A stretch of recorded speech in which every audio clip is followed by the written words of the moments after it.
ఏంటి అది? మనం ఇట్లా మోటీ ఉంది కదా, ఇట్లా తీయాలి. మ్యాజిక్ అవుతుంది తెలుసా ఫ్రెండ్స్, మ్యాజిక్ అవుతుంది. చూడండి కింద గీస్తాను ఎట్లా చూసిన ఫ్రెండ్స్, ఇట్లా అయితే మ్యాజిక్ కదా. ఈ క్యాప్ తీసి వాటర్ పోసుకొని ఇక్కడ కలర్ వేసి బాగా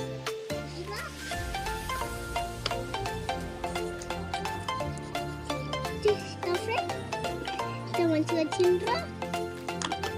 చూడండి కింద ఉడేసిన మొత్తం వేసేసిన. ఎంత మంచిగా ఇంకా మనకి మస్తు పేజీలు ఉన్నాయి.